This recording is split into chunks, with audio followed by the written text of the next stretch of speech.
Hello दोस्तों, मैं आपका दोस्त मनोज कुमार तिवारी। आज क्लास 12th का बहुत इंपॉर्टेंट पेपर फिजिक्स का पेपर था। क्लास 12th बोर्ड एग्जामिनेशन का स्टूडेंट पिछले कुछ दिनों से घबराए हुए थे, परेशान थे कि फिजिक्स का पेपर कैसा जाएगा, फिजिक्स का पेपर कैसा आएगा। तो इस वीडियो में हम पेपर एनालिसिस करेंगे, फिजिक्स के पेपर के बारे में बताएंगे कि फिजिक्स का पेपर कैसा था, फिजिक्स का पेपर आसान था, टफ था या मॉडरेट था, या कुछ क्वेश्चन ऐसा आ गया था जो कि अनएक्सपेक्टेड होता है। तो अगर हम सबसे पहले बात करें फिजिक्स के पेपर की, पहले न्यूमेरिकल सेक्शन की अगर हम बात करें तो न्यूमेरिकल सेक्शन जो था वो आसान था, ज़्यादा टफ नहीं था। एक न्यूमेरिकल में कुछ लोगों को थोड़ा बहुत प्रॉब्लम हो रहा था, लेकिन फिर भी न्यूमेरिकल सेक्शन आसान था। जो हल्का फल्का भी न्यूमेरिकल लगाए हुए हैं वो आसानी से न्यूमेरिकल लगा सकते थे, आसानी से न्यूमेरिकल लगा सकते थे। थोड़ा दिक्कत आया था जो केस बेस्ड क्वेश्चन आता उसमें। केस बेस्ड के क्वेश्चन में कुछ स्टूडेंट को परेशानी आ रहा था। क्योंकि एक्चुअली वैसे क्वेश्चन का स्टूडेंट यूज टू नहीं रहता। हालांकि वो क्वेश्चन भी टफ नहीं था, बट लैंग्वेज प्रॉब्लम समझने में, थोड़ा कोरिलेट करने में थोड़ा सा स्टूडेंट को प्रॉब्लम आ रहा था, जिसके वजह से केस बेस्ड को कह सकते हैं कि रिलेटिवली टफ था केस बेस्ड को।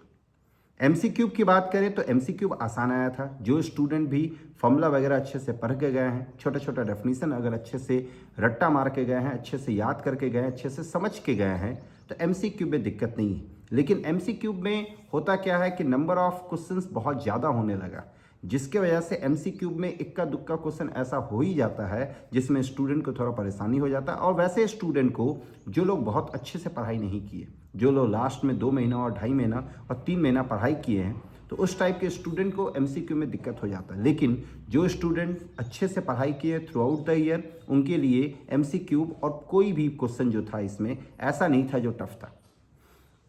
पेपर कहा जा सकता है मॉडरेट उन स्टूडेंट के लिए जो पिछला 2-2.5 महीना में प्रिपरेशन किए। याद रखें, जो पिछला 2-2.5 महीना में जो प्रिपरेशन किए हैं उनके लिए पेपर मॉडरेट था, उनके लिए। लेकिन अगर जो स्टूडेंट रेगुलर बेसिस पे पढ़ाई किए, जो लोग अच्छे से पढ़ाई किए हैं, उनके लिए पेपर बहुत ज़्यादा टफ नहीं था।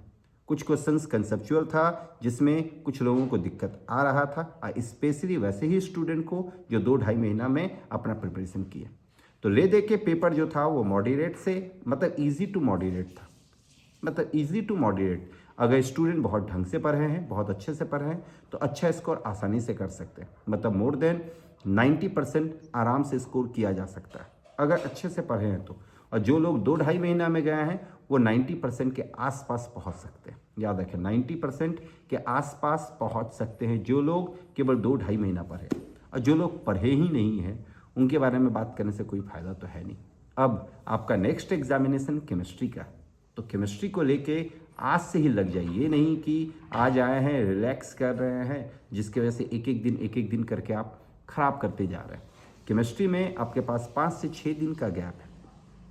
अभी से लगेंगे तो अच्छा पेपर चला जाएगा, याद रखें। और फिजिक्स तो चला गया है, केमिस्ट्री अगर अच्छा चला जाता है और लास्ट में मैथ्स अगर अच्छा चला जाता है तो आपका हो गया एग्जामिनेशन, आपका अच्छा परसेंटेज बन जाएगा।